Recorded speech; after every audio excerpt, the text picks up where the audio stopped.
우리 예수님께서 전도하실 때에 예루살렘 당국자들이 시기할 만큼 그 예루살렘 교회가 막 예수님을 따르고 그러거든요. 그랬을 때에 그 요한복음 7장 32절에서 바리새인들이 제사장들과 바리새인들이 예수님을 잡아오라고 그 종들을 보냈어요. 그런데 예수님을 잡아오러 갔던 그 종들이 예수님한테 가서 은혜를 받아버렸어요. 은혜를 받아버렸어요. 그래가지고 예수 잡으러 갔던 사람이 와가지고 하는 말이 그 사람이 말하는 것처럼 말한 사람을 우리가 이때까지 볼 수가 없었습니다. 그러니까 바리새인들이 아니 너희도 미혹받았느냐? 당국자들이나 바리새인 중에 그를 믿는 자가 있느냐? 그러면서 율법을 알지 못하는 이 무리는 저주를 받은 자로다. 그렇게 이제 책망한 그 내용이잖아요. 우리 요한복음 7장 43절로 52절 예수님을 통하여 은혜가 충만해지니까 율법적인 교회, 자기 종교를 유대교를 율법을 믿는 그 예루살렘 교회가 예수님을 통해서 새로운 진리가 복음이 선포되니까 한편은 놀라기도 하고 한편으로는 예수를 없애버리려고 하고 예루살렘 교회가 영적으로 나눠지는 그런 과정입니다. 그래서 이 모세의 율법은 1500여 년 동안 쭉 내려오는 전통이 있는 그런 유대교인데 예수님이 나오셔가지고 자꾸 새로운 말씀을 선포하니까 그러니까 감당을 못하고 그런데 하나님께서는 정하신 때가 되어서 아브라함에게 언약하신 민족 종교에서 세계적인 종교로 발전할 때가 되었고 또 이사야 선지서 이사야 42장 5절 이하에서 보면은 이방에 빛이 되는 역사가 나온다. 이방인들에게 복음을 전하는 복음이 전해지는 그런 시기가 온다. 그걸 말씀하셨어요.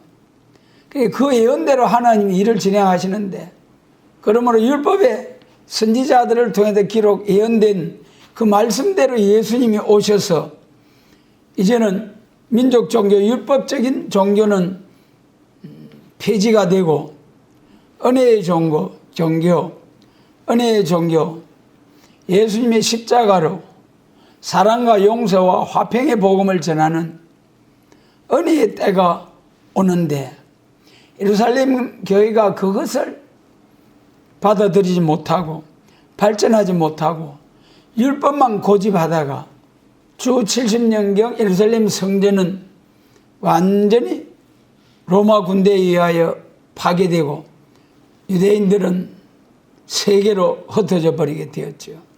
그로부터 한 2000여 년간 나라 없이 방황하다가 1948년 이거 우리 땅이다 하면서 이스라엘이 건국이 되었죠. 이 본문에서 제가 이 시간 말씀드리고자 하는 것은 율법을 알지 못하는 이 무리는 저주를 받은 자로다.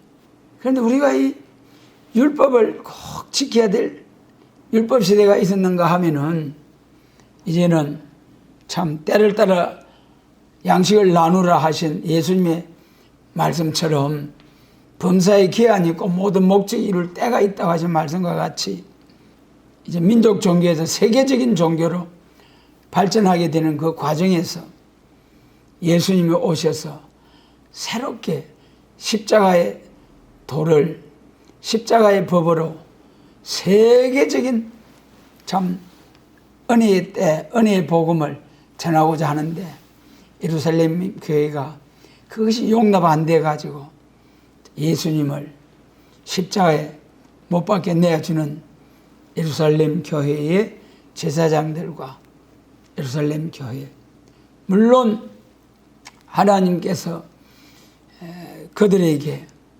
영안을 열어주지 아니하시기 때문에 알지 못하고 예수님을 십자가에 내주게 되었습니다만은 어쨌든 참 하나님의 역사는 쭉 기록된 말씀대로 창세기 3장에서 선악과를 먹고 타락했을 때 바로 다시금 회복해서 천국을 이루시겠다는 그 창세기 3장의 언약의 말씀에서부터 시작해서 계시록 20장 에덴 동산이 회복된 그리스도의 천년 왕국을 이루기까지 오랜 세월 동안 시대마다 하나님의 법을 주시고 법에 따라서 또 역사하시는 하나님. 그래서 그 정하신 섭리 속에서 예수님이 오셔서 십자가의 도를 전해야 할 때가 왔는데 용납지 못한 예루살렘 교회. 그러므로 우리가 이 시간 본문 말씀을 통해서 율법을 알지 못하는 이 무리는 저주를 받은 자로다. 갈릴리에서는 선지자가 나오지 못하느니라. 이 말씀. 율법과 선지자를 통해서 나타내 주신 선지서, 율법서와 선지서에 대해서 말씀드리고자 합니다. 먼저 율법에 대해서는 우리가 모세를 통하여 율법을 주셨잖아요. 그 51절에서 49절에서 율법을 알지 못하는 이 무리는 저주를 받은 자로다. 우리도 물론 예수님께서 율법을 완전케 하러 오셨다. 율법이 완전케 되므로 십자가의 법을 지켜야 되는 교회로 발전하고 율법은 폐지가 되고 율법으로서는 구원을 주실 수가 없다. 구원을 받을 수가 없다. 율법은 예표적인 역사일 뿐이다. 짐승의 피로서 사람의 죄가 속함을 받을 수가 없다. 그러므로 오직 원죄와 자범죄와 조금도 상관이 없는 그런 예수님을 통하여 대속의 제물이 되어 주시고 그로 인하여 우리가 제사함을 받고 다시금 창세기 2장에 죄가 들어오기 전에 에덴 동산에 아담과 하와처럼 천년 왕국을 이루기 위한 하나님께서 놀라운 말씀을 주시고 그 정하신 뜻대로 이루어져 가는 과정이다. 그 중에서 이제 우리가 율법 시대에 모세의 율법을 통해서 보면은 여기 율법을 알지 못하는 이 무리는 저주를 받은 자로다. 우리가 율법을 폐했다고 하셨지만은 그렇다고 해서 우리가 십계명을 지키지 않고 마음대로 행동해도 되느냐? 아니잖아요. 율법에 대한 십계명을 분명히 지켜야 됩니다. 그런데 은혜 시대는 그 율법만 지키는 법의 종교가 아니고 은혜의 종교. 율법보다도 훨씬 더 주님 십자가의 법은 우리 예수님께서 직접 말씀하신 바와 같이 음욕을 품는 자마다 또 가늠한 자요, 또 성경에서 행제를 미워하는 자는 살인한 자다. 요한일서 5장 15절. 행제를 미워하는 자는 살인한 자. 탐심, 욕심은 우상숭배다. 여러분, 구약시대는 아무리 마음에 악심을 품고 그리 한다 할지라도 그것을 처벌하지는 않았어요. 행동으로 드러났을 때 비로소 율법을 범한 자로서 죄에 따라서 벌을 내리는 거죠. 그런데 은혜 시대는 마음에 생각하는 것까지라도 주님이 다 아시고 심령을 감찰하시는 주님, 율법을 알지 못하는 물이 저주받는다 했지만은 율법 시대는 행함의 종교, 율법을 지키라는 종교였죠. 모세를 통해서 율법을 주실 때에 그 율법의 요점들을 생각해 보면은 출애굽기 19장에서 애굽에서 나와가지고 광야 생활을 하면서 시내산에서 하나님께서 이스라엘 백성들과 언약을 세우실 때에 모세야, 백성들에게 너희가 내 말에 순종하겠느냐 그렇게 물어봐라. 출애굽기 19장에서 모세가 이스라엘 백성들 앞에서 하나님의 말씀에 순종하겠느냐. 우리가 순종하겠나이다. 그러면서 우리는 제사장 나라, 하나님께서 제사장 나라가 되게 해주시고 선민, 택한 백성으로 삼아 주시겠다. 그런데 너희가 순종하겠느냐? 그리 물으니까 출애굽기 19장 5절로 6절에서 세계가 다 내게 속하였나니 너희가 내 말을 잘 듣고 내 언약을 지키면은 열국 중에서 내 소유가 되고 너희가 내게 대하여 제사장 나라가 되며 거룩한 백성이 되리니 너희는 이 말을 이스라엘 자손에게 고해라. 그래 순종하겠느냐? 그래 물어봐라 모세야. 그러니까 이스라엘 백성들이 우리가 순종하겠나이다. 일제히 백성들이 여호와의 명하신 대로 우리가 다 행하겠습니다. 모세를 통하여 하나님이 그 말씀을 또 전하는 것이 출애굽기 19장 8절까지.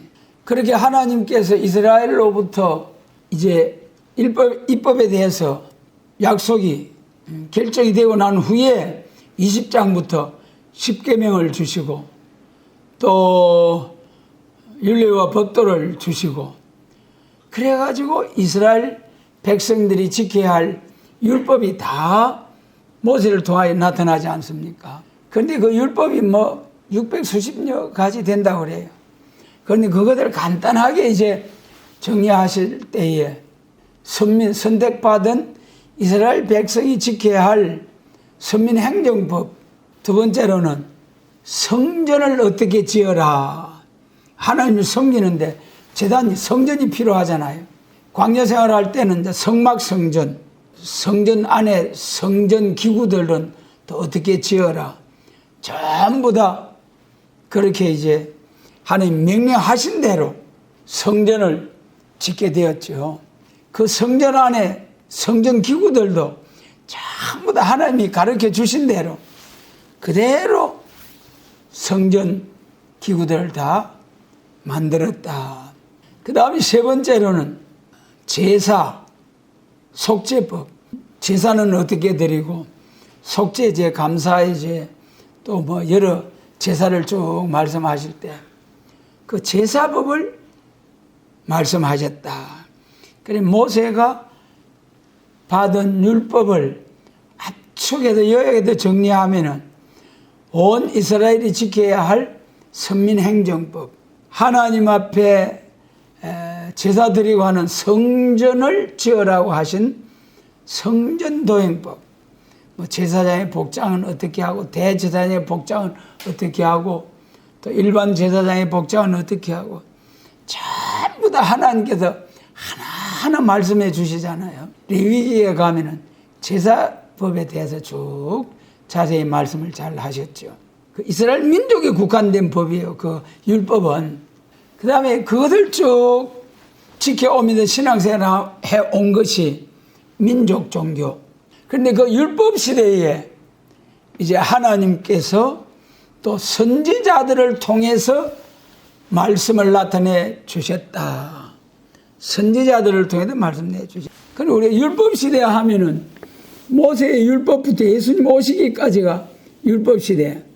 그 이전에는 아브라함, 이삭, 야곱을 통해서 언약을 주시고 언약 시대. 또 그 이전에 양심 시대. 이렇게 쭉 시대가 구분이 됩니다만은 율법 시대 하면은 모세의 율법을 통해서 예수님 오시기까지 1500여 년의 기간이죠. 하나님께서 모세를 통해서 율법을 주신 것이 참으로 귀한 일이죠. 민족 종교를 이루는데. 그런데 그 못지않게 중요한 것이 선지자들을 통해서 기록하게 하신 선지 예언의 말씀. 그리고 율법 시대에 하나님이 친히 말씀을 주셔가지고 기록하게 하신 것이 모세의 율법과 선지서, 역사서와 시가서 다 중요하죠. 다 성령의 감동으로 기록된 말씀이지요. 모세의 율법과 선지자들을 통해서 기록한 선지서, 우리가 이에 대해서 분명히 구분이 돼야 된다. 그리고 구약시대의 역사가 이제 역사서 있잖아요. 쭉 사무엘상하, 역대상하, 또 열왕기상하, 이 역사서가 이스라엘 백성들이 율법을 잘 지키면은 하나님이 이스라엘에게 복을 주시고, 또 이스라엘이 하나님을 떠나서 우상 숭배한다든지 이방과 타협하든지 이런 일이 있을 때는 하나님이 주변 강대국을 들어서 이스라엘 치고 하는, 이스라엘을 하나님이 선택받은 민족을 특별히 관리하셨어요. 오늘 여러분, 우리도 가정에서 우리의 자녀들이 있잖아요. 우리 주변에 많은 청년들이 있고 우리 자녀들 또래 청년들이 있고 손자 손녀들처럼 또래들이 많이 있습니다만은 그 중에서도 어떻습니까? 특별히 자기 자녀, 자기 가족들은 훨씬 더 관심을 갖잖아요. 내 자녀, 내 손자 손녀들이 잘못하면 얼마나 애가 타고, 그런데 남의 자녀, 남의 손자 손녀들은 얼마나 무관심합니까? 물론 나라의 같은 백성으로서 다 청소년들이 사랑스럽고 자녀처럼 민족을 사랑하는 마음, 생명을 사랑하는 마음을 가져야 되겠습니다만은 그 가족이라는 것, 우리 성경에서도 그 가족이라는 것 얼마나 소중합니까? 그 족보가 쭉 내려오면서 그 가족 관계를 기록한 그런 족보, 마찬가지로 율법 시대에 그 율법을 지키는 것도 중요하다. 그래서 이스라엘이 율법을 잘 지키면은 하나님이 복을 주셔서 강성하게 해서 주변 나라들로부터 조공을 바치게 하고, 하나님을 떠나서 우상 숭배와 하나님을 온전히 섬기지 못할 때는 하나님 징계를 내려서 고통당하게 하시고, 그것이 이스라엘의 역사잖아요. 그런데 선지서는 뭐냐? 율법을 알지 못하는 사람은 저주를 받은 자로다. 그러고 그 밑에서 이제 갈릴리에서는 선지자가 나지 못하느니라. 그래. 선지자를 통해서 기록된 선지서. 그래, 이 율법과 선지서, 율법 시대에 모세오경의 율법과 선지자들을 통한 선지서가 있다. 하나님이 친히 기록하게 하신 그런 율법과 선지서.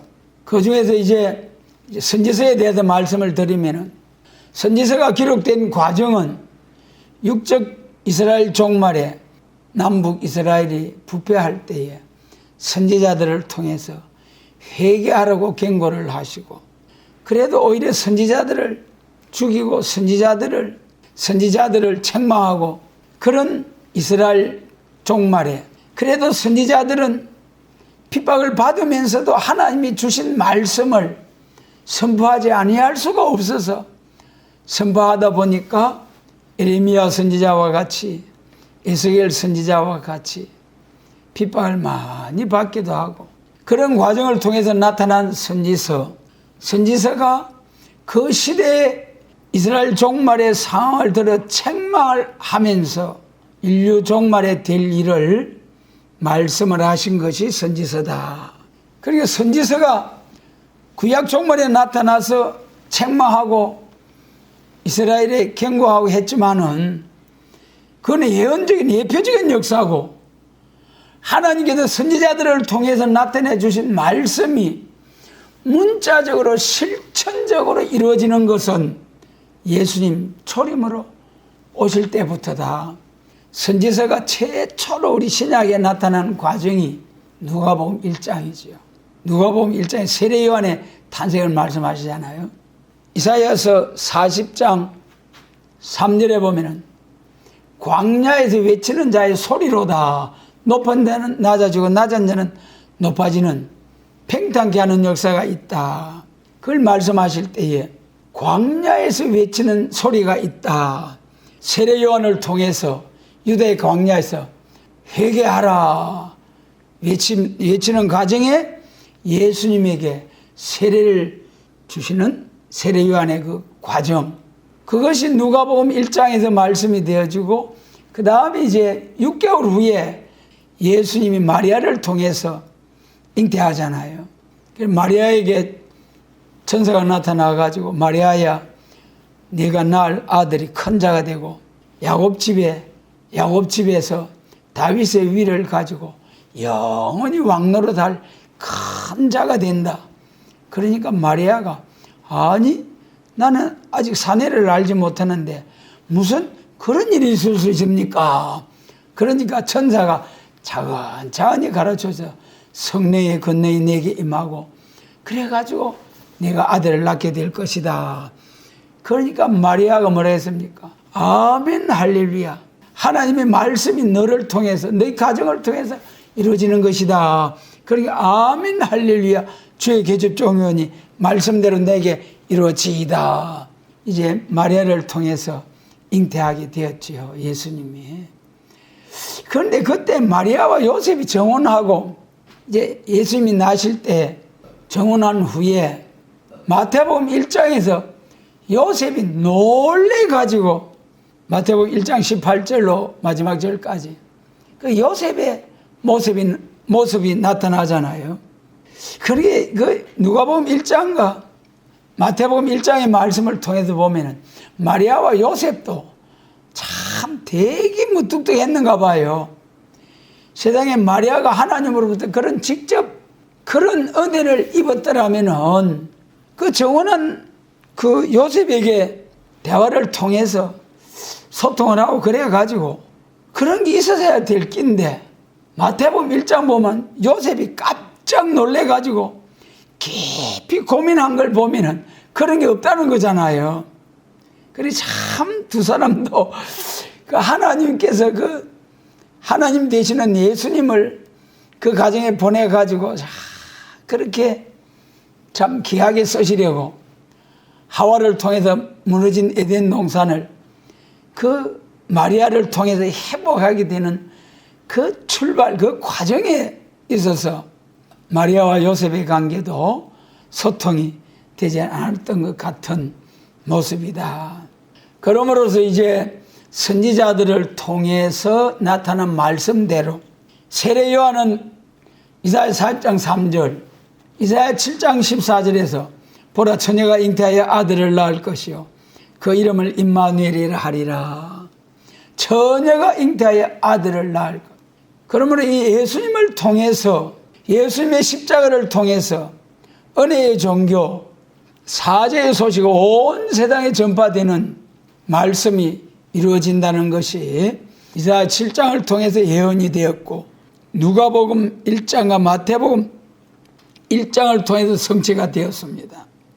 거기서 좀 더 거슬러 올라가게 되면은 이 예수님을 통해서 이제 민족 종교 유대교가 세계적인 기독교로 발전하게 되잖아요. 그것이 이제 이사야 7장에서 처녀가 잉태해 아들을 낳는다고 했습니다마는 벌써 창세기 22장 아브라함을 통해서 하나님께서 아브라함을 통해서 언약을 세우실 때에 창세기 15장에 민족 종교, 민족적인 언약, 요셉이 애굽에 내려가서 이제 모세를 통해서 출애굽하는 그 과정이 창세기 15장. 그 다음에 이제 세계적인 언약을 주실 때에 100세 된 얻은 아들, 무럭무럭 자라가고 있는데 이삭을 장성한 청년이 되어가고 있을 때에 아브라함아 내 아들 독자 이삭을 모리아 산으로 가서 번제로 드리라. 아브라함이 두말 않고 주섬주섬해서 하나님이 지시한 산으로 가잖아요. 그때 창세기 22장 1절에 보면은 아브라함이 사라와 한마디 의논했다는 말이 없잖아요. 사라와 인혼을 했더라면 이건 나중에 합니다. 그 얼마나 사라가 노년에 얻은 아들 얼마나 귀한 아들인데 어째서 그런지 아브라함은 아무 의논도 하지 않고 그냥 이삭과 함께 하나님이 말씀하신 산으로 가서 번제로 아들을 드리는 그런 과정이 있을 때에 딱 묶어놓고 칼을 들어 이삭을 딱 치려고 할 때 아브라함 그래가지고 이제 알았다. 아브라함은 이제 알았다. 그러면서 주신 언약이 무슨 말입니까? 내 자손이 천하 만민이 내 자손을 통하여 땅에서 복받는 복을 주겠다. 땅의 축복과 자손 축복, 천하만민 세계 민족이 내 자손을 통해서 땅에 축복 받는 복을 주겠다. 그것이 이제 아브라함을 통해 나타난 세계적인 언약. 그 세계적인 언약이 문서화되어서 이사야 34장 16절이죠. 짝이 없고 빠진 것이 없다. 그 말씀대로 세계적인 언약이 딱 문서화돼서 나타난 것이 이사야로부터 말라기까지. 민족적인 언약은 창세기 15장의 민족적인 언약은 우리 모세를 통해서 출애굽기 19장 20장 이하에도 쭉 율법이 나타났잖아요. 그 말씀대로 이스라엘 선민 행정법을 주셔가지고 그 율법대로 예수님 아기 예수로 오실 때까지 유대교 민족 종교로 쭉 내려온 거죠. 그 다음에 이제 세계적인 종교로 발전될 때 그때 앞에서 말씀드린 바와 같이 선지서 이사야 7장에 여자의 후손이 처녀를 통해서 아들을 낳는다. 그 말씀이 성취가 된 거죠.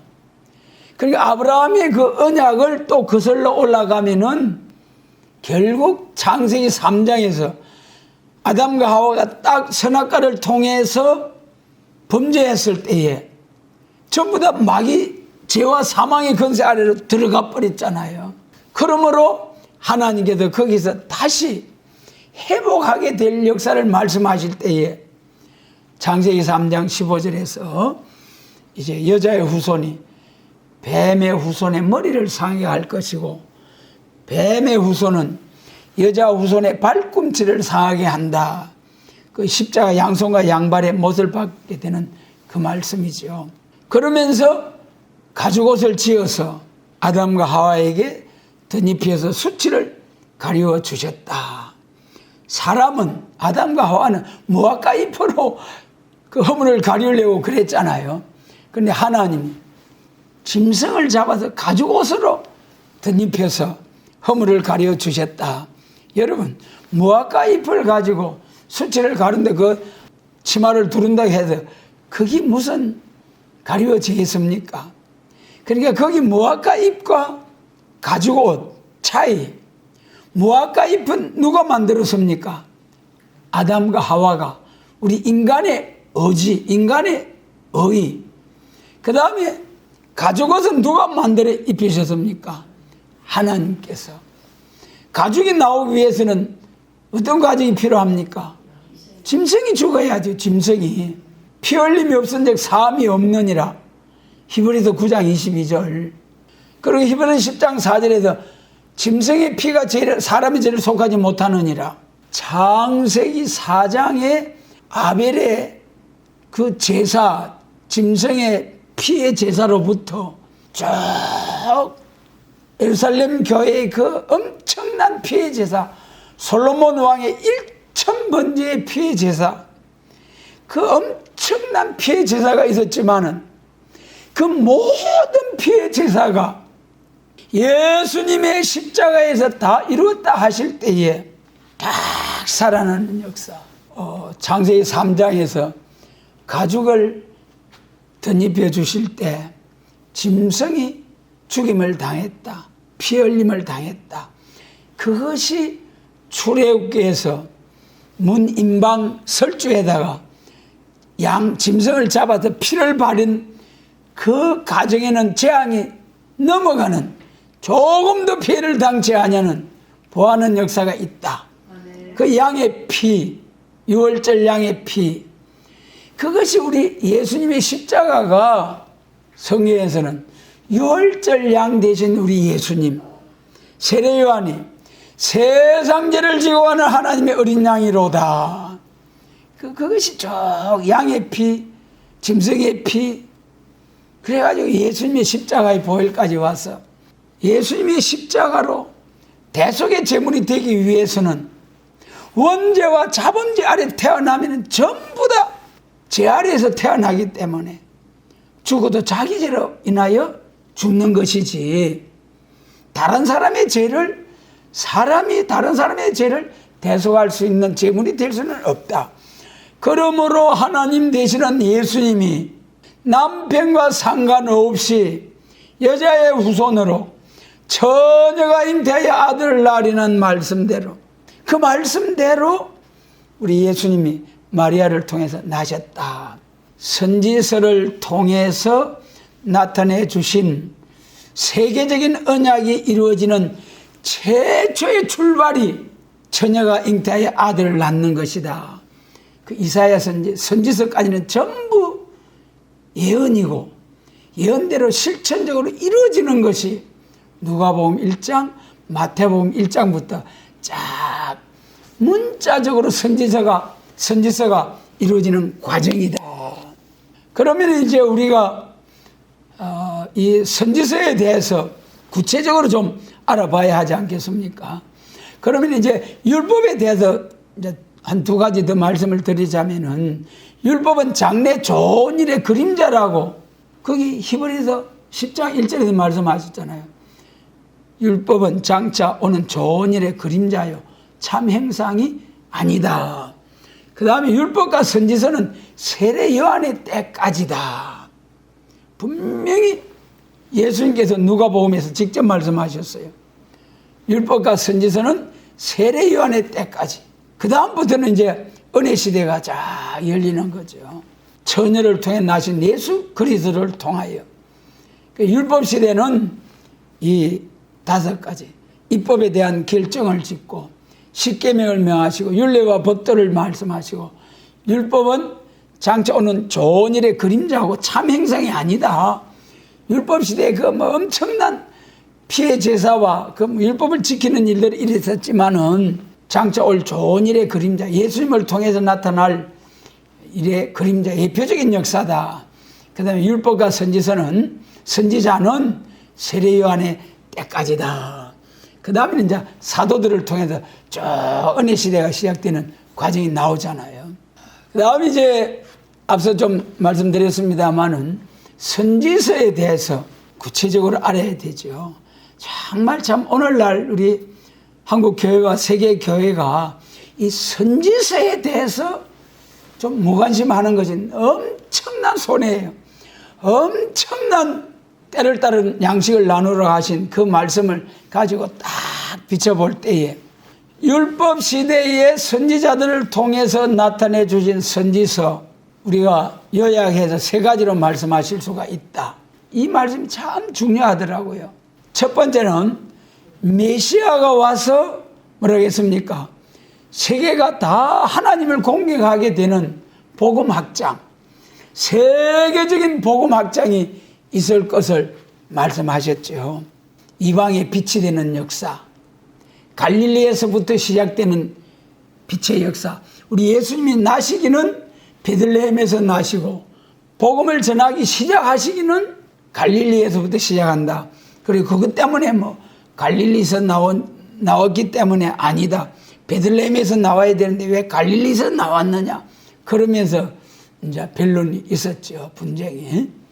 선지서가 첫 번째는 메시아 그리스도가 오셔가지고 세계적인 천국 복음, 영혼 구원의 복음이 전해질 것을 말씀하셨어요.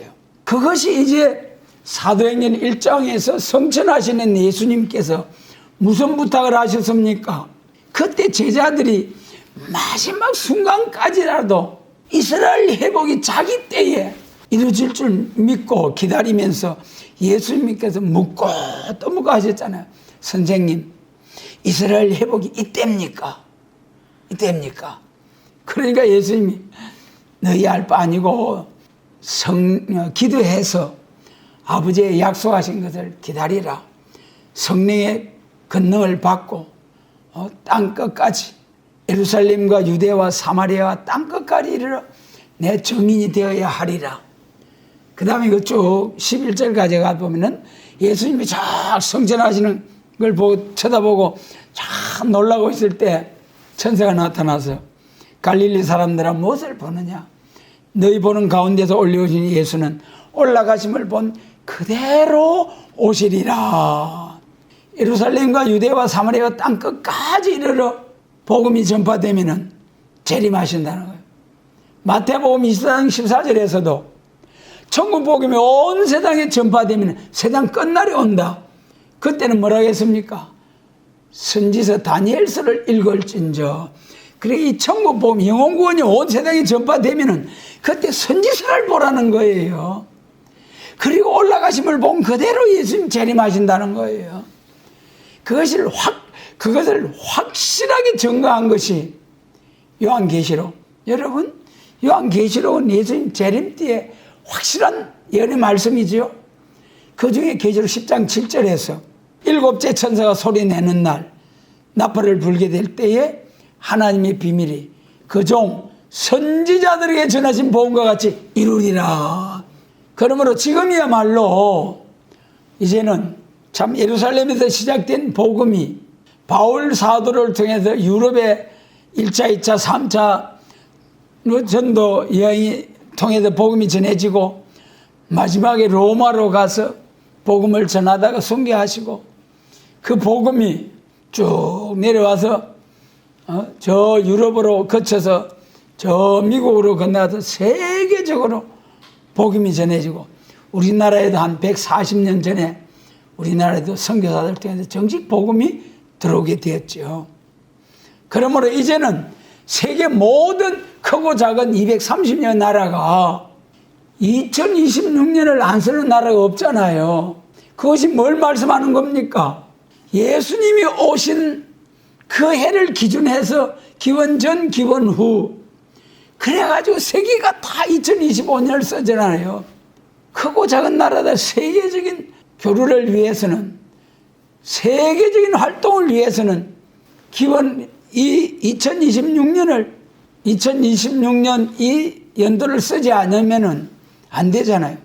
우리나라도 단기 4천 몇 년 하면서 쓰다가 아마 박정희 대통령 때에 통일이 됐을 거예요. 서기 몇 년으로.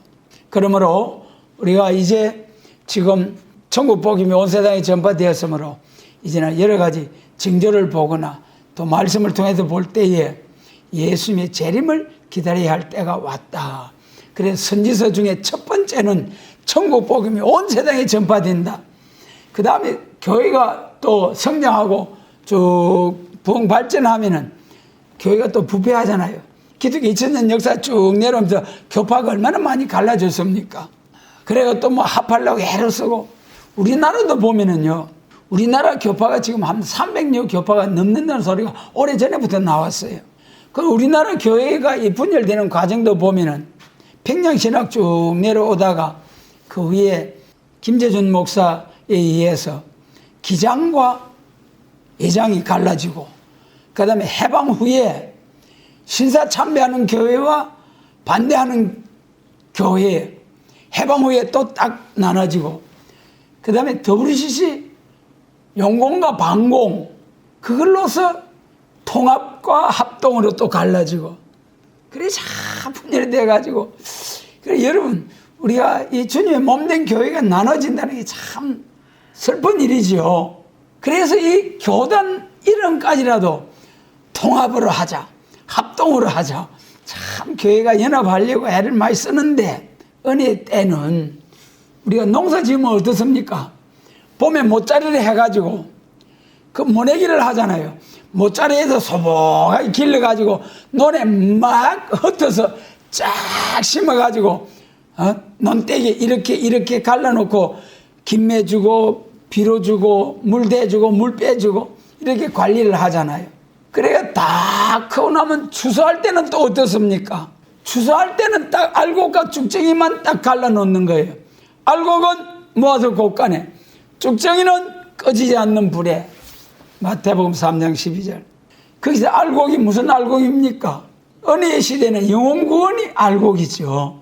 영혼구원 예수 믿는 자들이 예수님 재림하실 때는 영육구원의 알곡. 영육구원 중에서도 계시록 7장에서 하나님의 입맞은 종의 역사와 셀 수 없는 큰 무리들이 나오는 역사가 있다. 그러면 예수님 재림하실 때에 교회가 세계적으로 확장되었으므로 부패할 때에 새로운 종과 백성, 새로운 교회가 나와야 된다. 이것이 선지 예언의 말씀. 마치 구약시대에 솔로몬 성전과 솔로몬 성전이 부패할 때 무슨 성전이 나왔습니까? 바벨론 포로에서 해방받고 돌아와서 총독 스룹바벨과 함께 스룹바벨 성전이 건축되어졌잖아요. 그래서 솔로몬 성전이 그렇게 화려하고 엄청난 다윗 왕이 준비해가지고 그 성전을 짓게 했습니다만은 결국 느부갓네살 왕에 의해서 완전히 소화되어 버렸잖아요. 그런데 스룹바벨 성전은 70년 포로 생활에서 그냥 돌아와가지고 참 초라한 모습으로 스룹바벨 성전을 지었습니다만은 스룹바벨 성전은 복구됐지만은 유다 민족 이스라엘은 회복이 되지 않았잖아요. 시드기야 왕으로서 육조 이스라엘이 유다 다윗 왕국이 끝났지만은 그게 다시 스룹바벨 성전을 통해서 성전은 회복됐지만은 유다 이스라엘 왕국은 회복이 되지 않았다. 그것이 쭉 내려와서 예수님을 통해서 예수님은 아예 태어날 때부터 이사야 9장과 누가복음 1장에서 다윗의 위를 다윗 왕국의 왕권을 이을 예수 그리스도로 딱 예언된 대로 예수님이 참으로 왕으로 오신 거지요. 그러므로 신약 시대에도 세계적인 복음 확장이 되고 난 후에 두 번째 성전이 새로운 성전이 나와야 된다는 거예요. 그 말씀대로 지금 하나님께서 이제 우리 기독교의 초림과 재림이 있잖아요. 그것이 누가복음, 그것이 마가복음 3장에서 베드로와 요한의 사명, 베드로 계통의 초림주, 사도 요한의 계통의 요한계시록을 통한 재림주님을 영접할 수 있는 사도 요한에 머물러 둔 사명, 그 요한 사도를 통해서 요한계시록을 딱 레자라는 이름으로 사도 요한에게 새 이름을 주실 때에 우리의 아들 보아너게 레자라는 이름을 주시고, 그 요한복음 21장에서 베드로는 복음을 전하다 순교할 끼다. 그러니까 베드로 사도가 예수님을 향해서 뭐라 했습니까? 아니 그러면 저 주님 당신 사랑하시는 저 제자는 어떻게 되겠습니까? 그때 뭐라고 했어요? 내가 올 때까지 머물게 할지라도 무슨 상관이냐. 머물러 둔 사명, 안 죽는다는 것이 아니고 안 죽는 복음을 주시겠다는 말씀. 그래서 로마 시대에 요한을 죽여버리려고 아무리 해서도 죽일 방법이 없어. 그래서 다시는 복음을 전하지 못하도록 밤모섬으로 기양을 보내버렸는데, 아니 거기서 무슨 일이 일어났습니까? 요한계시록을 착 받아서 딱 마지막 성경으로 딱 나타내 주신 하나님, 그 요한계시록이 죽음을 보지 아니하고 살아서 예수님 재림 영접에서 그리스도의 천년 왕국을 이루는 말세복음. 그러므로 선지서 두 번째는 교회가 세계적으로 확장되어서 부패가 올 때에, 북방환란이 오고 부패가 올 때에, 그때 동방에서부터 새로운 종과 백성, 새로운 두 번째 성전이 일어난다. 할렐루야. 여러분, 그 다음에 이제 세 번째 선지서가 나타내 주시는 요점, 세 번째는 예수님 재림하셔가지고 세계적으로 새로운 교회에 나와서 말세복음을 종들을 통해서 싹 전하고 나면은 그 다음에 그 전한 대로 예수님이 재림하러 심판해 주러 오시잖아요. 예수님이 심판해 주러 오셔가지고 이제 세상을 싹 심판하고, 그 말씀이 어떻게나 감사한지요. 여러분, 우리가 잘 아시는 이사야 7장 14절, 처녀가 잉태해 아들 낳는 거지요. 그 다음에 15절에 뭡니까? 다 같이 합니다. 그가 악을 버리며 선을 택할 줄 알 때에 버드와 꿀을 먹으리라.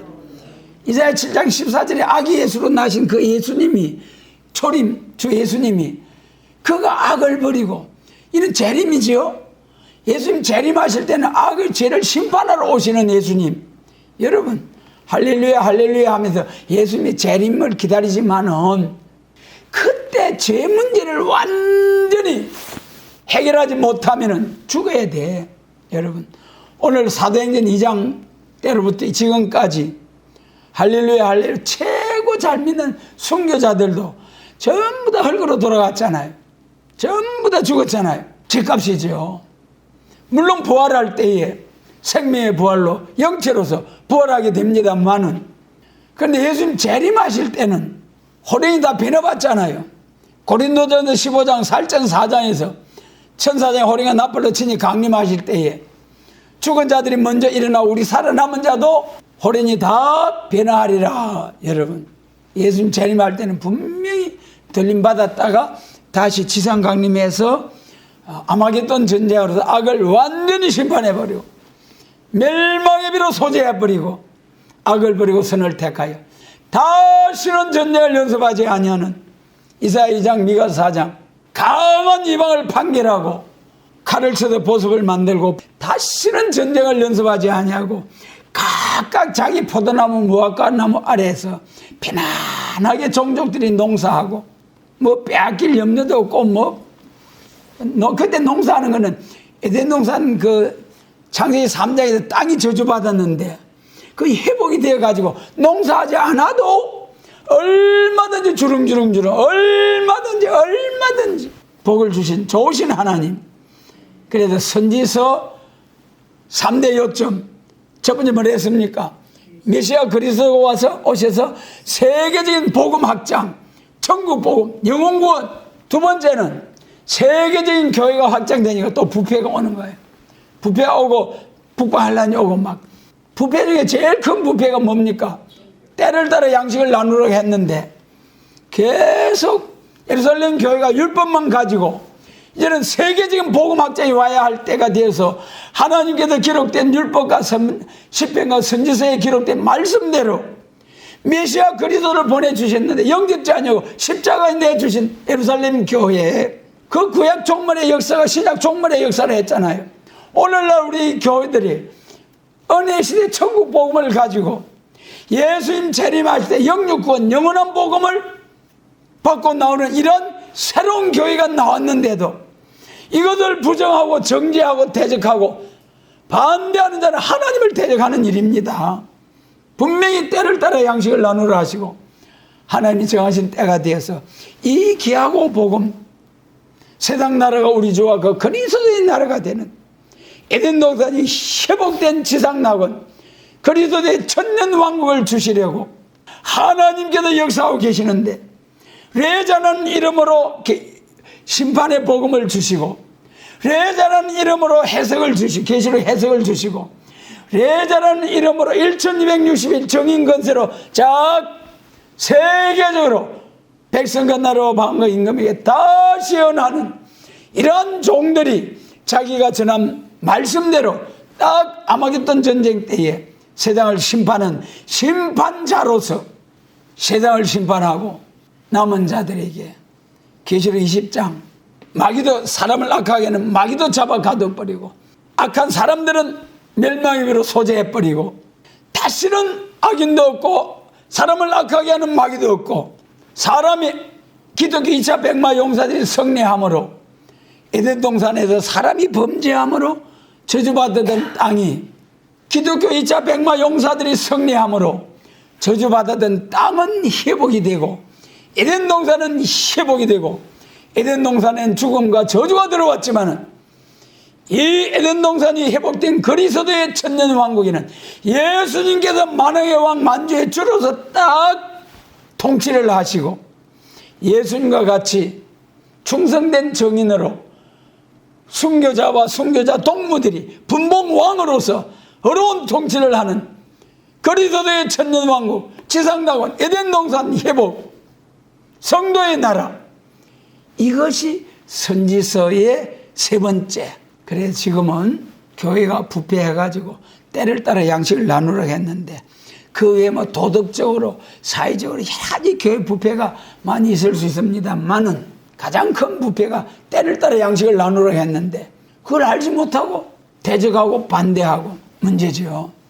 그러나 하나님의 택한 자들은 한 알갱이도 빠지지 않고 다 하나님이 성령을 보내가지고 가려진 맨박 휘장을 싹 지하셔서 아멘 할렐루야, 시온의 대로가 쫙 열려서 그리스도의 천년왕국 새 시대가 심판하고 남은 종들에게 주는 그 영광스러운 새하늘과 새 땅, 새 시대를 향한 시온의 대로가 쫙 열려지도록 영안을 밝혀주시고 말씀을 밝혀주시고 완전 무장해서 이 영광에 들어가게 하시고 많은 사람들을 이렇게 인도하게 하시는 좋으신 하나님 감사를 드립니다.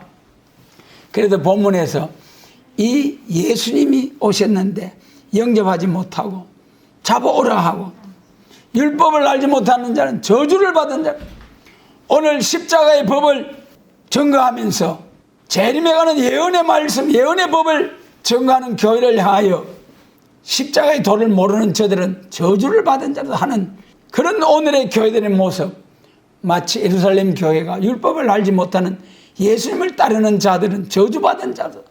그럴 때 니고데모가 자세히 행한 것을 알기 전에 판결하느냐 그러면서 반론하셨죠. 갈릴리에서는 선한 것이 나지 못하느니라.